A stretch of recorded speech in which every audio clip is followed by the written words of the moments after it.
नमस्कार।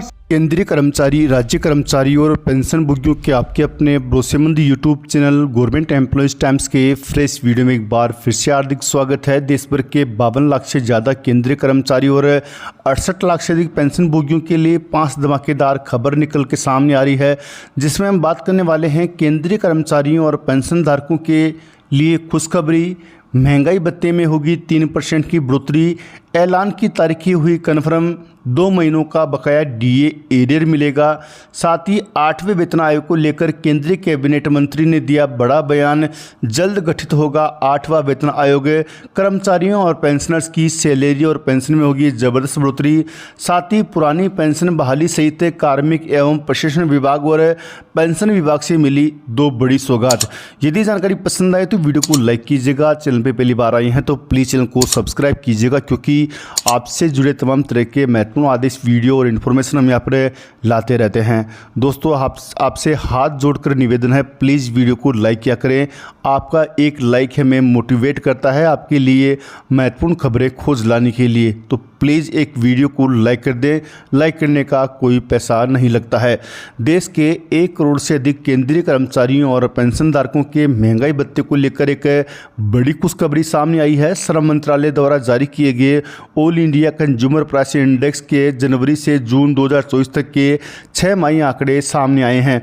इन आंकड़ों के अनुसार जून 2024 में AICPI इंडेक्स 1.5 अंक बढ़कर 141.4 पर पहुंच गया है। इसका सीधा असर महंगाई भत्ता और महंगाई राहत पर पड़ेगा, जिसमें 3% की वृद्धि की संभावना है।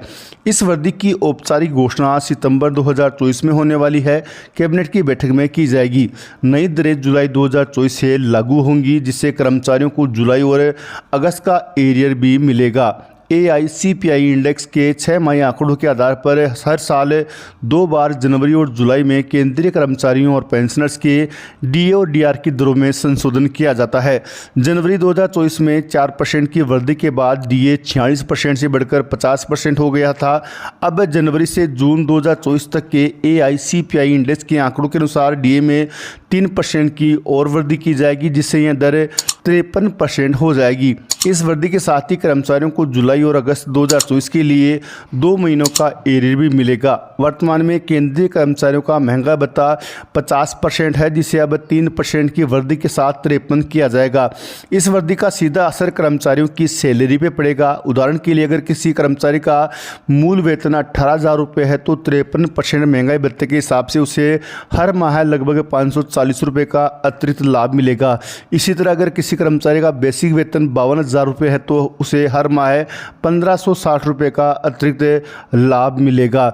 इस तरह से कर्मचारियों की वार्षिक आय में भी उल्लेखनीय वृद्धि होगी। केंद्र सरकार के कर्मचारियों और पेंशन भोगियों के महंगाई भत्ते की गणना एक निश्चित फार्मूले के आधार पर की जाती है। DA में बढ़ोतरी की गणना all India consumer price index यानी AICPI के आधार पर होती है। हर महीने में AICPI इंडेक्स के आंकड़े जारी किए जाते हैं। इन आंकड़ों के आधार पर DA की दरें तय की जाती है।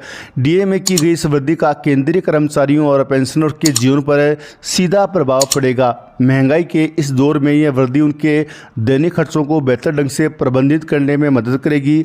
साथ ही 2 महीनों का एरियर का भुगतान उनकी आर्थिक स्थिति को मजबूत करेगा। कर्मचारियों के लिए यह एक सकारात्मक कदम है, जो उनके वित्तीय स्थिति को सुधार लाने का काम करेगा। DA और DR की दरों में इस वृद्धि की औपचारिक घोषणा सितंबर 2024 में होने वाली कैबिनेट की बैठक में की जाएगी। यह वृद्धि जुलाई 2024 से लागू होगी और कर्मचारियों को जुलाई और अगस्त 2024 के लिए एरियर का भुगतान होगा। इस निर्णय का केंद्रीय कर्मचारियों और पेंशनर्स को लंबे समय से इंतजार था और अब यह निर्णय उनके लिए राहत लेकर आएगा। इस तरह केंद्र सरकार के इस कदम से कर्मचारियों और पेंशनर्स को एक महत्वपूर्ण आर्थिक सहायता मिलेगी, जिससे उनकी जीवन शैली में सुधार होगा और महंगाई के प्रभाव को कुछ हद तक कम करने में मदद मिलेगी।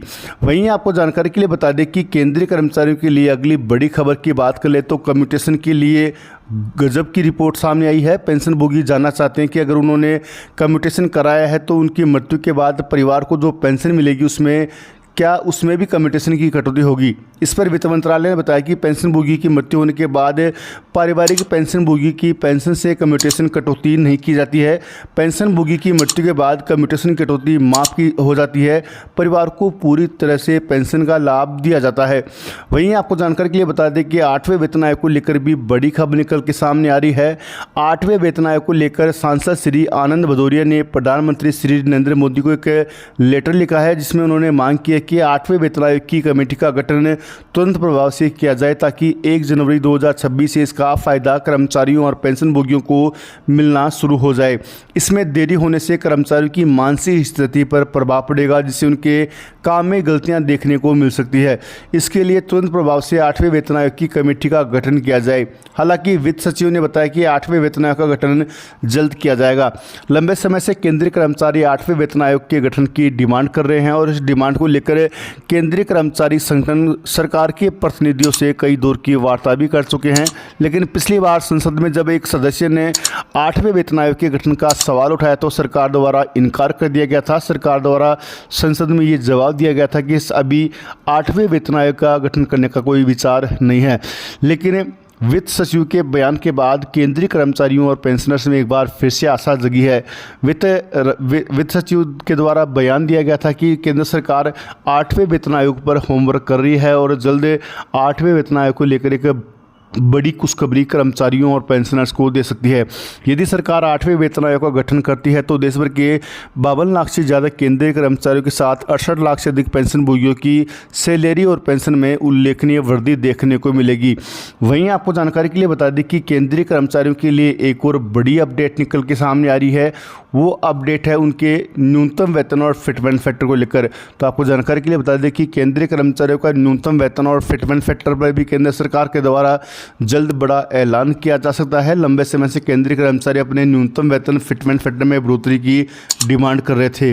वहीं केंद्रीय संसदीय समिति की सिफारिश के आधार पर हर 5 साल में 5% पेंशन बढ़ोतरी का तोहफा देश भर के लाखों पेंशनर्स को मिल सकता है। इसके लिए पेंशन विभाग की तरफ से केंद्र सरकार को प्रपोजल भेजा गया है और जल्द ही कैबिनेट की मंजूरी के बाद देश भर के 68 लाख से अधिक पेंशनभोगियों की हर 5 साल में 5% पेंशन बढ़ोतरी का रास्ता साफ हो जाएगा। वहीं पुरानी पेंशन को लेकर भी केंद्र सरकार के द्वारा बड़ा बयान दिया गया है। जैसे ही एनपीएस की समस्या के लिए गठित कमेटी अपनी रिपोर्ट केंद्र सरकार को सौंपेगी उसके बाद में केंद्र सरकार के द्वारा उस रिपोर्ट पर मंथन किया जाएगा और पुरानी पेंशन को लेकर बड़ा फैसला लिया जाएगा। तो इस पर एक बड़ी अपडेट निकल के सामने आई है। त्योहारी सीजन से पहले देश भर के 52 लाख से ज़्यादा केंद्रीय कर्मचारियों को सरकार की तरफ से पुरानी पेंशन बहाली का तोहफा मिल सकता है। लेकिन एक मीडिया में रिपोर्ट ये भी चल रही है कि सरकार एनपीएस के तहत ही अंतिम वेतन का 50% पेंशन के रूप में दे सकती है। लेकिन केंद्रीय कर्मचारी संगठन द्वारा इस बात को पहले ही इनकार किया जा चुका है कि उन्हें ओपीएस से कम कुछ ही मंजूर नहीं